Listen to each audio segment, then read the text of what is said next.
Hello dear students, last video में हमने पढ़ा था ब्लैक बॉडी रेडिएशन। उसके बाद हमने उसमें देखा था उसमें हमने देखा था ब्लैक बॉडी रेडिएशन के बाद प्लैंक्स क्वांटम थ्योरी।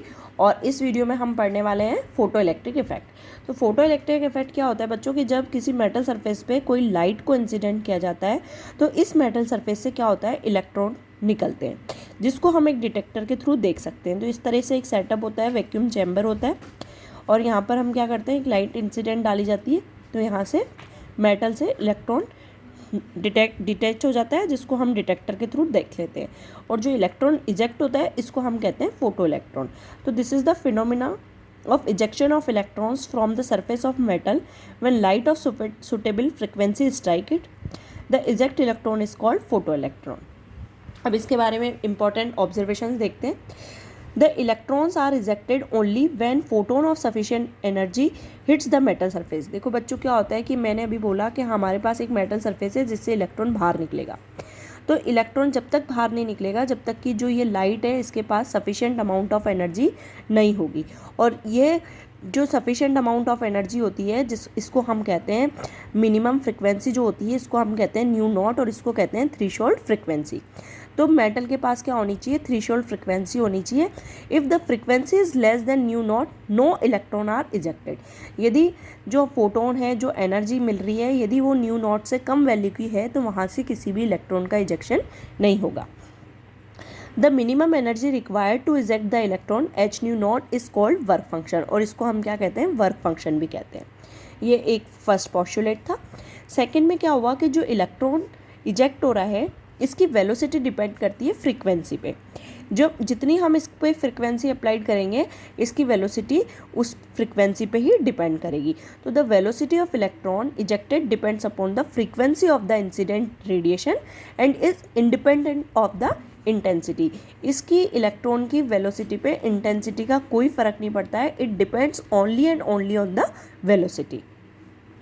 अब सेकंड एक और जो थर्ड पॉइंट है वो वेरी वेरी इंपॉर्टेंट है, वो आपको ध्यान रखना है कि जो नंबर ऑफ फोटो इलेक्ट्रॉन है कि कितने नंबर मतलब कितने इलेक्ट्रॉन फोटो इलेक्ट्रॉन बाहर आ रहे हैं, कितने फोटो इलेक्ट्रॉन इजेक्ट हो रहे हैं, ये डायरेक्टली प्रोपोर्शनल होते हैं intensity of the incident radiation.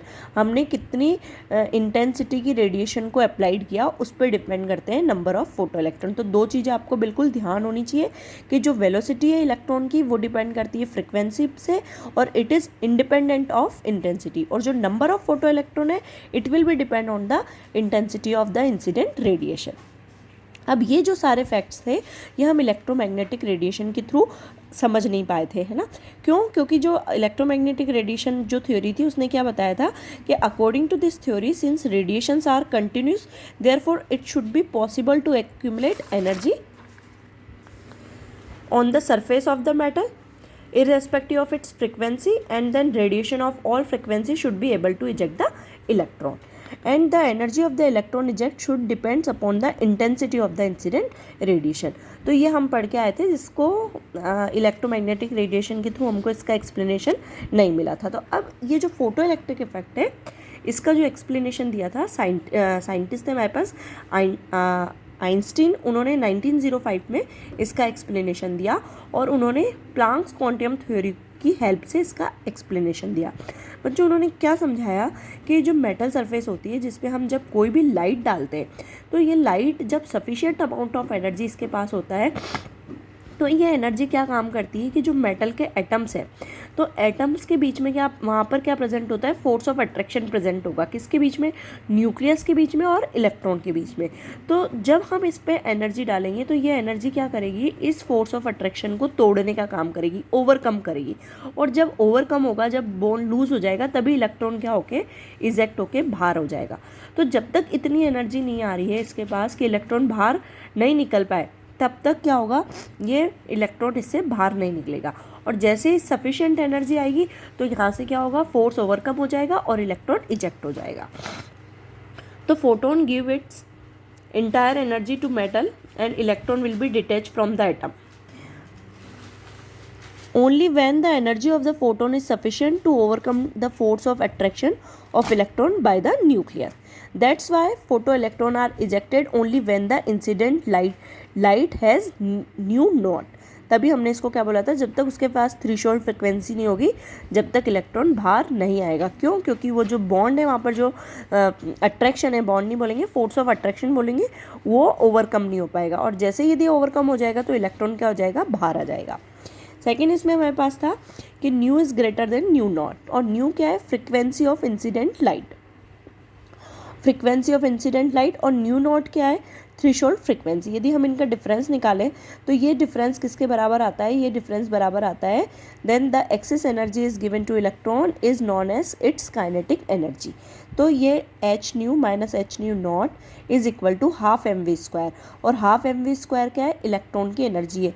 क्योंकि जब यहाँ से इलेक्ट्रॉन निकल रहा है तो वो अपने साथ क्या कैसे निकल रहा है, किसी न किसी स्पीड से, किसी न किसी वेलोसिटी के साथ निकल रहा है, ठीक है। और वो वेलोसिटी कहाँ से आई, ये जो एक्सेस एनर्जी और थ्रेशोल्ड एनर्जी का जो डिफरेंस था, उस एनर्जी ने क्या काम करा, जो हमारा इलेक्ट्रॉन निकल रहा था उसको स्पीड देने का काम किया, उसको वेलोसिटी देने का काम किया।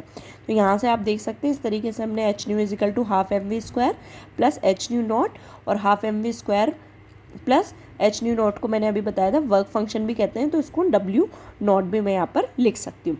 तो यहाँ से ये पता चल रहा है कि hence increase the frequency of incident light increase its kinetic energy.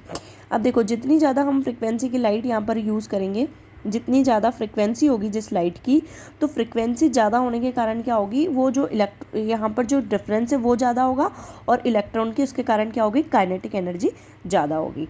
तो बच्चों आपको इसमें यही बात ध्यान रखनी है कि जो लाइट हम डालते हैं ये दो काम करती है। एक काम तो यहाँ पर सबसे पहले ये करती है कि जो इसके बीच में फोर्स ऑफ अट्रैक्शन है उसको तोड़ती है। दूसरा काम क्या करती है, वो जो इलेक्ट्रॉन बाहर निकल रहा होता है उसको स्पीड देती है, मतलब उसको वेलोसिटी देती है, ठीक है। और ये जो वेलोसिटी है ये डिपेंड करती है फ्रीक्वेंसी पे और it is independent from its intensity. अब ये इंटेंसिटी क्या काम करती है, ये इंटेंसिटी काम करती है, इंटेंसिटी जितनी ज़्यादा होगी तो जो गिवन लाइट की यदि इंटेंसिटी ज़्यादा होगी तो नंबर ऑफ इजेक्टेड इलेक्ट्रॉन भी क्या होंगे, फोटो इलेक्ट्रॉन भी उतने ही ज़्यादा होंगे, ठीक है।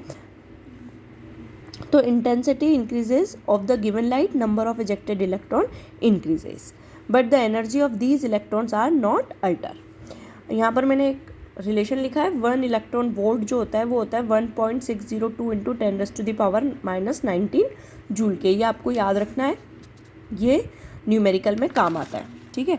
तो इस तरीके से बच्चों ये फोटो इलेक्ट्रिक इफेक्ट है, बहुत सिंपल है कि जब तक हमने मेटल सरफेस से कोई इलेक्ट्रॉन बाहर नहीं आएगा जब तक कि उसको मिनिमम एनर्जी नहीं मिलेगी, और जैसे ही उसको एनर्जी मिलेगी वो वहाँ से फोर्स को तोड़ेगा, फोर्स ऑफ अट्रैक्शन को ओवरकम करेगा, इलेक्ट्रॉन बाहर आ जाएगा।